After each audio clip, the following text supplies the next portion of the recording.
Hi all, Pazhassi dam കാണാൻ പോയൊരു ദിവസത്തെ വീഡിയോ ആണിത്. പഴശ്ശി ഡാമിൻ്റെ അടുത്തൊരു ഗാർഡൻ ഉണ്ട്. 40 രൂപയോ മറ്റോ ആണ് അതിനകത്ത് എൻട്രി ഫീസ്. അപ്പോൾ അവിടെ കയറുമ്പം പിള്ളേർക്ക് കളിക്കാൻ പറ്റിയ കുറച്ച് സാധനങ്ങൾ, പിന്നെ ഉപ്പിലിട്ട സാധനം, പിന്നെ പഴയ കാല മുട്ടായികൾ, പിന്നെ പാനിപൂരി, അങ്ങനെ എന്തൊക്കെയോ അവിടെ ഉണ്ട്. അങ്ങനെ കുറച്ച് കഴിക്കാൻ പറ്റുന്നതും പിന്നെ പിള്ളേർക്ക് കളിക്കാൻ പറ്റുന്നതും അങ്ങനത്തെ കുറച്ച് സ്ഥലങ്ങളുണ്ട്. പിന്നെ കയാക്കിങ്, ബോട്ടിങ് അതൊന്നും ഇപ്പോൾ അവിടെ ഇല്ല. ബോർഡ് കണ്ടു, പക്ഷേ അതിനകത്തൊന്നും കയറാൻ പറ്റില്ല. പിന്നെ എല്ലാത്തിനും സെപ്പറേറ്റ് പൈസ കൊടുക്കണം റൈഡിലൊക്കെ കയറുന്നുണ്ടെങ്കിൽ. പിന്നെ ന്യൂ ഇയർ അടുപ്പിച്ചാണ് ഞങ്ങൾ പോയത്. അപ്പോൾ കുറച്ച് ഡെക്കറേഷൻസ് ഉണ്ടായിരുന്നു.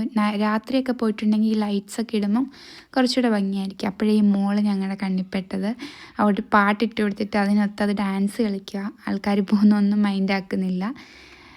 പിന്നെ അത്രയൊക്കെ അവിടെ ഉള്ളൂ. കുറച്ച് ടൈം പോകാൻ നമുക്ക് കാമായിട്ടൊരു സ്ഥലം, ഒച്ചയും ബഹളവും ഒന്നുമില്ല, നിശബ്ദമായിട്ട് പോയിരിക്കാൻ പറ്റിയ നല്ലൊരു സ്ഥലം. അപ്പോൾ അത്രയേ ഉള്ളൂ. അടുത്ത വീഡിയോ കാണാം. Bye bye.